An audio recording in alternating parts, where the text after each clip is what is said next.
Video and photo backlogs can leave you overwhelmed, exhausted, and burnt out. We've been there, and our fears of outsourcing stopped us in the past. Can you find an editor as invested in your brand as you are? Will other photographers and filmmakers we network with look down on us for not editing everything on our own? That fear of outsourcing can be detrimental to your career. That's why we love our partnership with Worthington. Their attention to details with not only our work, but also their care for their clients through all steps of the outsourcing process lets us fully step back from editing and focus on what we love, knowing our work is receiving the attention it needs. More than just editing, Wedditor is passionate about demystifying the outsourcing market. Follow Wedditor on Instagram at we_r_Wedditor for free educational tips, tools, and resources to guide you through the insanity of today's editing market. For an even deeper dive, follow Wedditor's blog at wedditor.com/outsourcing. Welcome to the We Got You podcast, a network curated for wedding photographers and filmmakers that dives deep into the strategies and tactics to transitioning a side hustle in the wedding industry into a full-time, thriving career. We're your hosts, luxury wedding filmmaker Mae&co Films and luxury destination wedding photographer Hannah Brook Photography. It wasn't too long ago that we picked up our cameras for the first time, having absolutely no idea where it would lead us. Years later, we're traveling the globe for beautiful destination weddings, built our dream lifestyles, and run multi-six-figure careers. It didn't happen overnight and it wasn't easy, but it is attainable and so worth it. And we're ready to teach you our strategies. Covering a variety of topics from both our firsthand experiences and reputable guest speakers' insights crucial for business growth, we're exploring the art of marketing within your niche, discussing effective ways to attract and retain clients, leverage social media, and build a strong online presence, and so much more. We're not shying away from talking through the challenges of the wedding industry and offering realistic solutions to navigate them successfully. We emphasize the importance of networking, establishing meaningful relationships with clients, and continuously honing one's craft to stand out in a competitive market. This is the We Got You podcast. Hello, We Got You podcast. Welcome to another episode. Happy Monday, whether you're listening on your phone, whether you're listening in the car, from your office, whether you are working today or you're taking the day off. We are so thankful that you get to be here for another episode. And we're super excited because today we get to sit down with a dear friend of ours and truly like a top luxury wedding planner in this industry, in this entire country, and a business coach herself, Amanda Worthington from Mae&co Events. Amanda, how are you? I'm great. How are you guys? We're doing good. We're so thankful that you just took the time to hop on our podcast today. I know firsthand from being a friend of yours that you are an incredibly busy human. So I can't thank you enough for being here. Amanda from Mae&co has truly created extraordinary events within the luxury market that I have been able to see and work with firsthand. We've spent a lot of time working together. You've also literally worked in more than 68 countries. And I think that is so insane to think about. Like I put together my list and I'm like, oh, like I work worldwide. And I'm like, yeah, there's like 12. Thinking about 68 different countries is insane. From private villas in Italy to desert tents in Morocco and so many more insanely beautiful locations. All this to say, Amanda has truly very quickly climbed her way to the top of the market, especially in the last 5 years. And we really felt like there would be no one who would just like fit better than Amanda to really give us insight into the luxury market. So today we're going to sit down, we're going to talk about what luxury clients are looking for. If you're a photographer or a videographer who wants to be in the luxury market, but you're just not really sure what those realities look like. I even know like in mine and Hannah's own experiences, when we first wanted to dive into that, even the high-end market, we had no idea of what these clients were actually looking for in terms of experience. And that's what we want to talk about today. So we'll go ahead and dive in. But before we really go into what luxury clients are looking for, Amanda, we'd love just for you to share a little bit more about yourself, your backstory for anyone who is listening or may not know you. And if you could start with giving us your Instagram handle, just so that those who are listening can go ahead and follow you along as we go.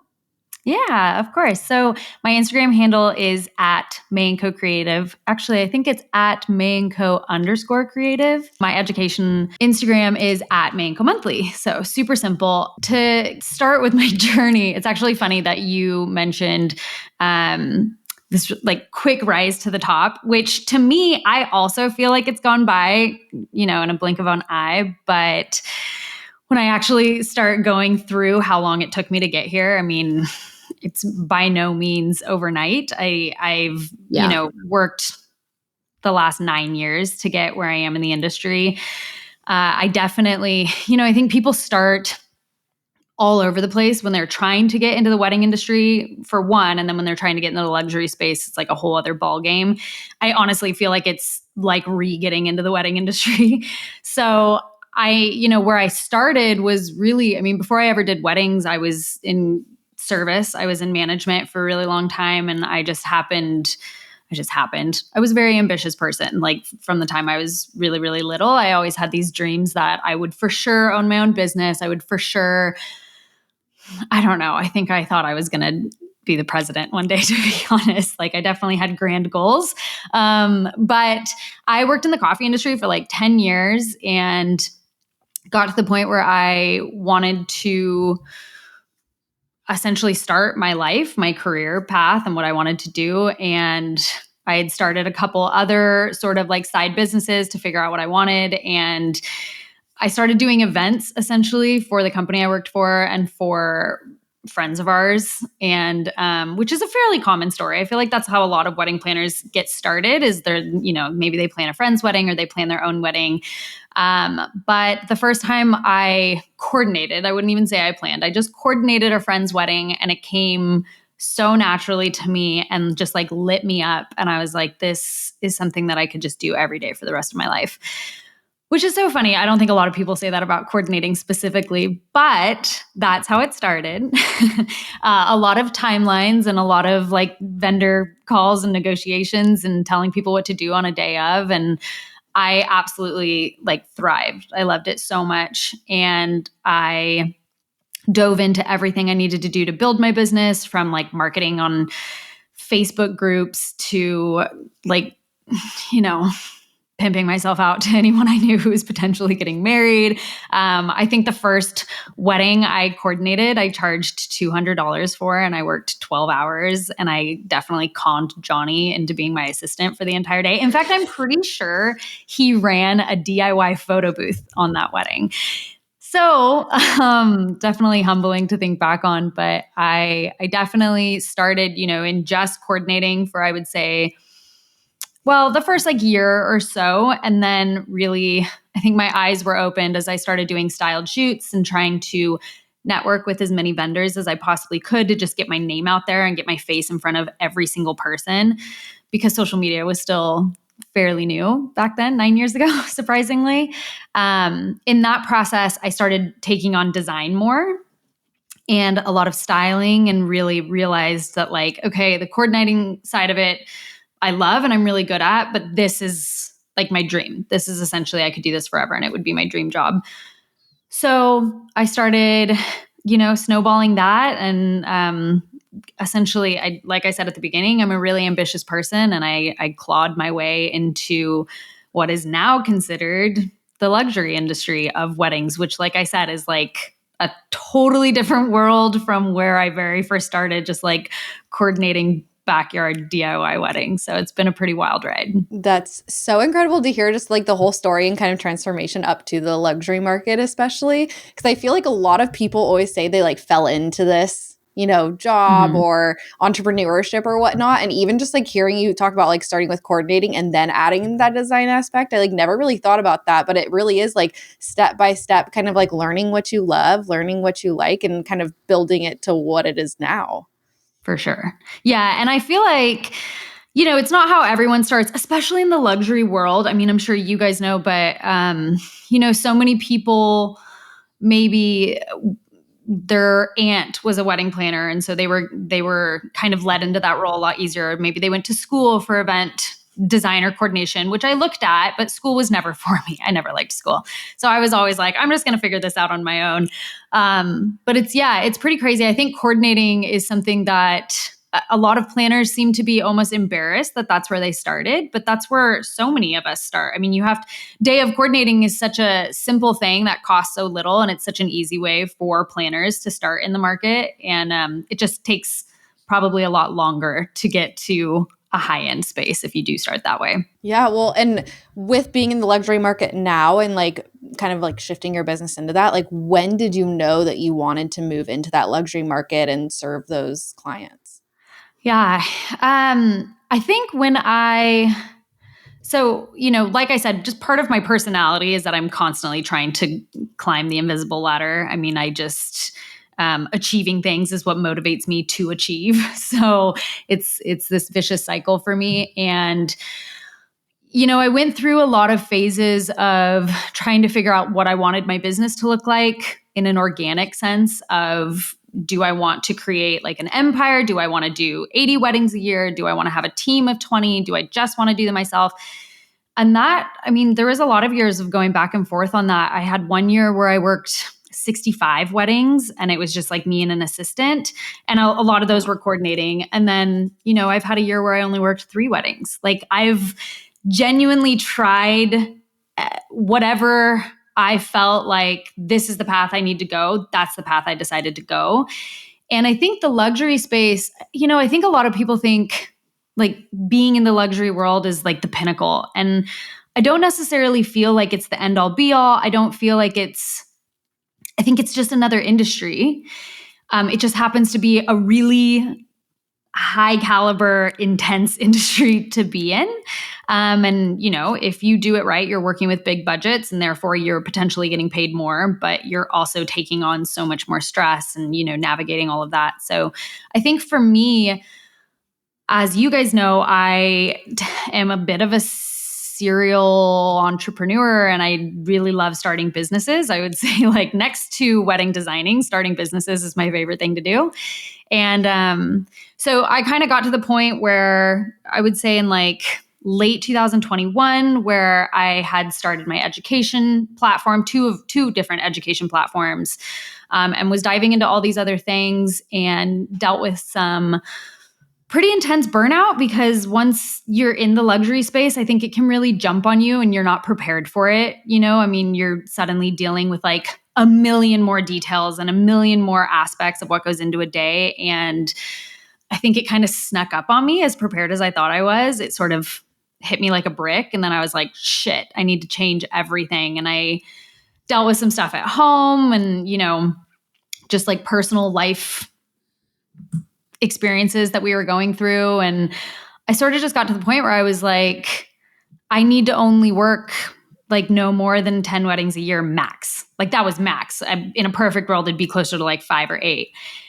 And so I essentially had to dive into like, what do I need to do to make this happen for me, for my life, for what I want, to be able to invest as much time into my other businesses. So for me, it was really out of necessity. Of course, it was out of ambition as well. I really felt like I wanted the hardest weddings. I wanted the biggest weddings. I wanted like the most complicated weddings. Those were fulfilling for me for sure. And the clientele was fulfilling for me also. And, in order to only work 5 weddings a year and make a living, I had to be in a market that would pay me enough. So for me, it was sort of course, out of ambition, but also like full on necessity. I was like, I don't have another option. I have to be in the luxury market. I love hearing that perspective though, because I do think a lot of people think, oh, well, the luxury market just has to be the end all be all. And like, even as you've touched on, like, it doesn't have to be, right? There are some of like even my inspirations that don't film, quote unquote luxury weddings, and they're living the exact lifestyle that they want and they're enjoying it. It is just like you said, it's another industry, right? But with that being said,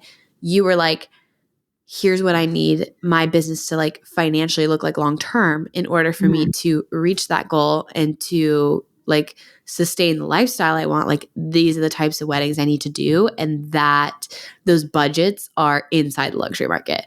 So right. I think it's cool because it is just like, instead of looking at it as like, that's just where I have to go because like, that's just the way the one path leads. It's like, no, like this is what I need to do in order to sustain my lifestyle, to pay my bills, and to just, give yourself the life you want. I kind of want to really walk through, obviously you've had tons of experience in luxury market working with luxury clients. Let's just start by diving in. Like, do luxury clients actually want to have a relationship with their photo and video teams? Because I even know when I first started in the luxury market, I struggled with this a lot because I went from someone who was meeting with my clients constantly on Zoom calls, helping write their timelines, having this relationship, to a complete eye-opening, just like this like revelation in the luxury market. So I'd love to hear from your perspective, especially for those out there who want to get in. Like, do they want to really build a relationship with their photographers and videographers? And is there a difference do they want to build a relationship with a photographer and less with the videographer? Is it the same? What does that look like? Honestly, really in the luxury market, the relationship that photo and video have with a client is with the planner more so than the couple by far. It's like a complete shift where the people you're working with now are literally hiring a planner because they're the expert, which is such a difference from just hiring a coordinator. You know, couples planned everything and they bring a coordinator on and they've picked all their vendors. But when you're in a luxury space, this couple is literally hiring a planner because I'm the expert and I'm going to choose the team that I think would be best for them.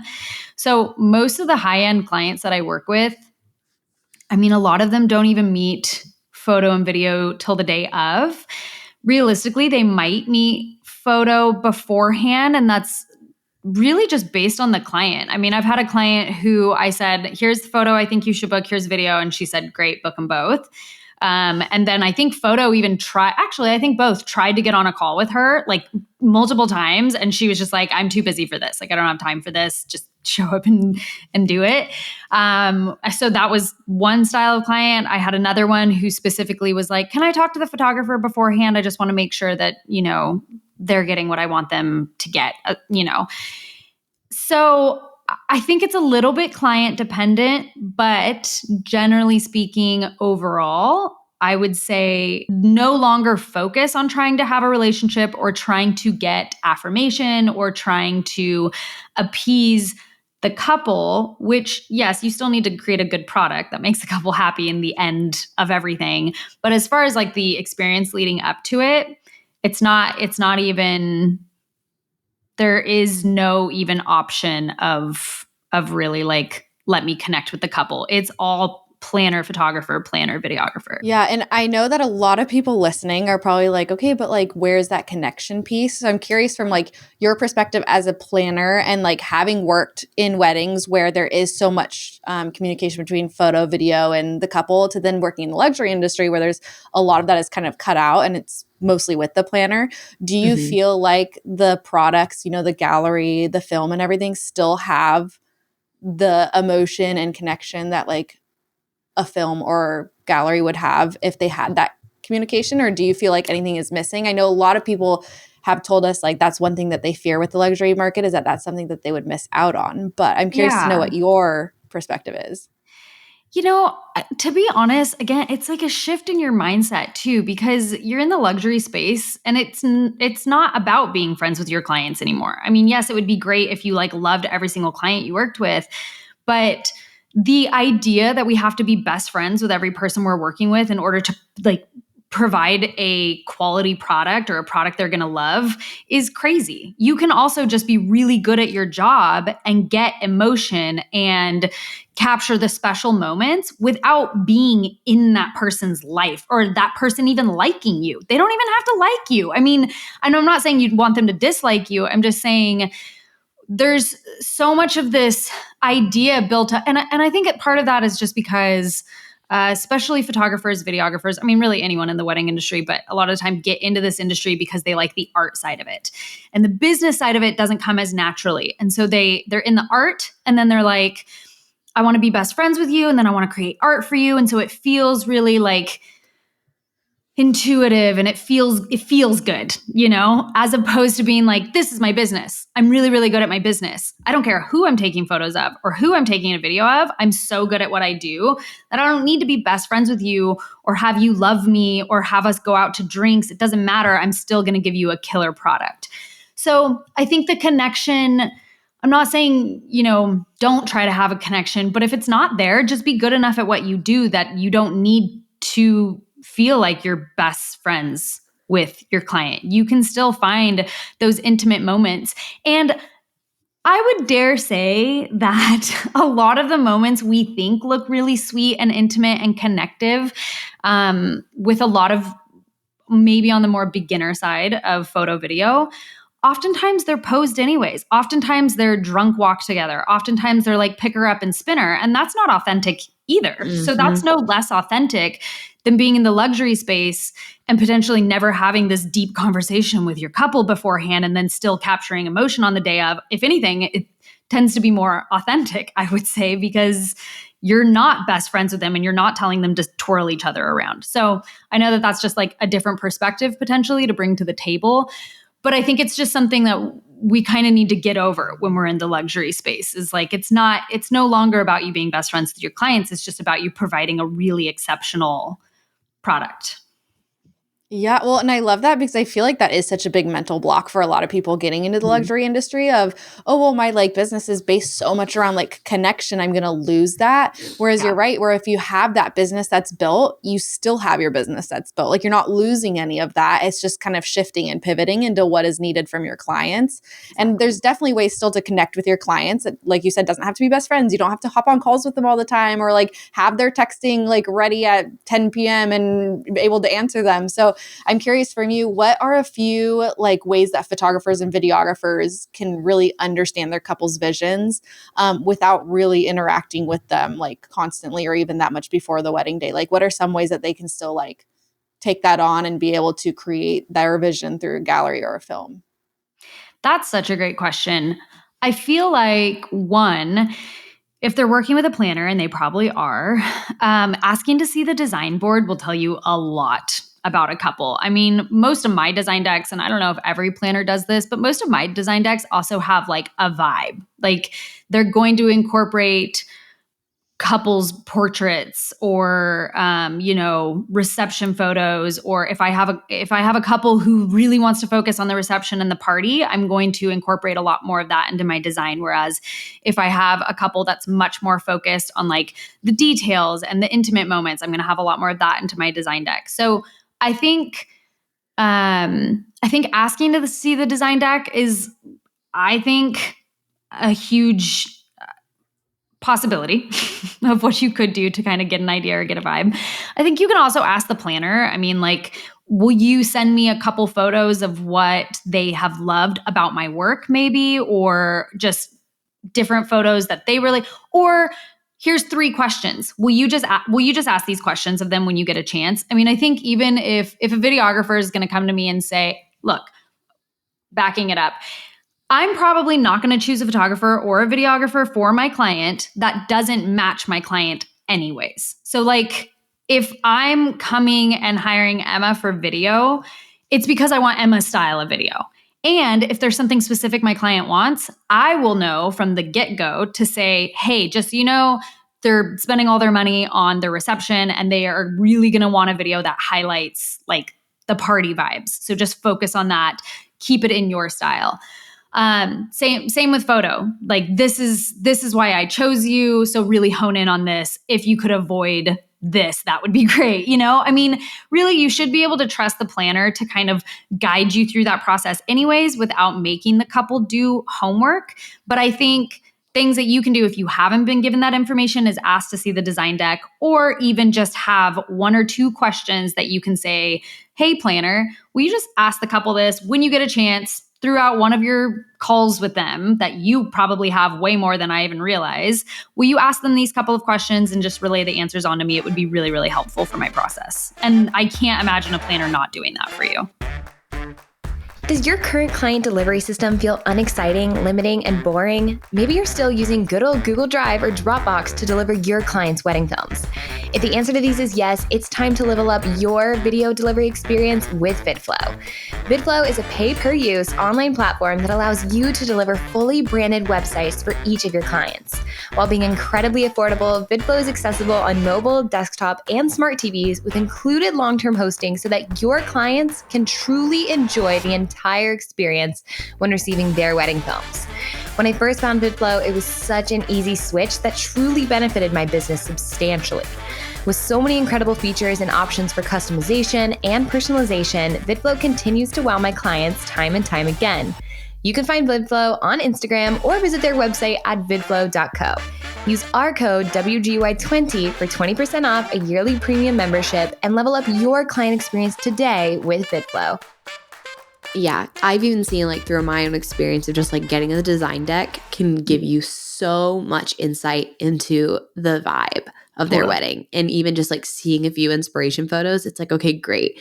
Another thing too, I think like that I've even seen like really beneficial is, especially like for me being newer into the luxury market last year, I was like, okay, like what can I do to understand my couples more now that I'm having literally no relationship with them? And a lot of it was like, hey, I'm going to put welcome dinner in my packages. And I think it's interesting because as we've seen the last few years, we've seen weddings go from this one day event to now almost like every wedding feels like a multi-day weekend now, which is so cool. But with that being said, it's like, even for me, I'm like, okay, like I'm going to use the welcome dinner to really kind of be that like icebreaker, understanding family dynamics, understanding the couple. That is even a really great way to be like, hey, I'm going to raise my prices, put my welcome dinner in there and have that be this kind of like intro for me to really get a grasp. So that way, when I'm walking into the wedding day, I really have this like very, very clear understanding of how the couple works, how they communicate, if there's any family dynamics I need to understand. And I don't know, just an interesting perspective of like wedding weekend. But I think the design decks have been so helpful to get. And even just like in the times that you and I work together of just asking you those questions for then you to ask the couple, you can get everything you need to capture the couple's wedding day beautifully, because the entire luxury market, they do it. So it's attainable. It's just you're now communicating solely through a planner instead of through the client, but it's doable 100%, you know? Yeah, I mean, that design deck should encapsulate the couple's personality and desires and wishes anyways. Right. So in a perfect world, I also don't want to set anyone up for failure. There's also planners that are really, really busy and might take forever to get that over to you. And that might drive you nuts as well. So I actually think that that's kind of a great process, is just including the day before in your package.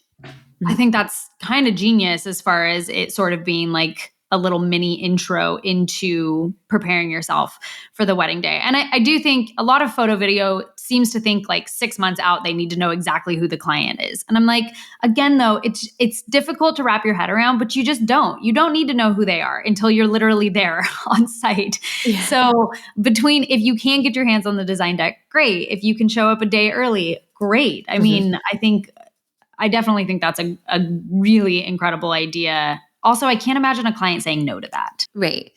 Everyone loves it. And if it's just in your package already, then why not? Yeah, exactly.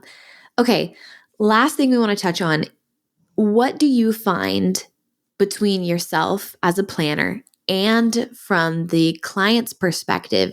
What specifically do you both value in a photo and video team? And maybe what you value is different than what your clients value, but is there anything specific that you feel like when you're looking versus what your client really wants, what are you really valuing in a photographer and a videographer? Experience, I think probably more than anything. Like if I had to sum it up in one word because quite frankly, what my clients or what couples want versus what I want, even half the time, are very different things. I mean, I'll have a couple send me photographers that I'm like, I know that this one photo is really, really beautiful, but being in the industry, I understand that like looking at the entire body of work is much different, or knowing this person's team style is much different.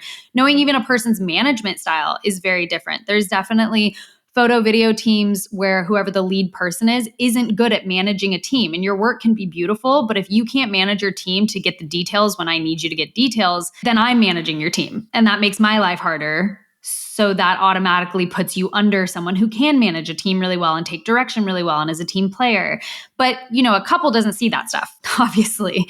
Like a couple pretty much just sees style. And so I think if I had to sum it up in one thing that's the most important, it's going to be experience. For any luxury couple and any luxury planner, they want to know that you know what you're doing and that you're capable of working $1 million event versus a couple $100,000 event, which seems so silly for us to say, like, there's massive differences between these two budgets.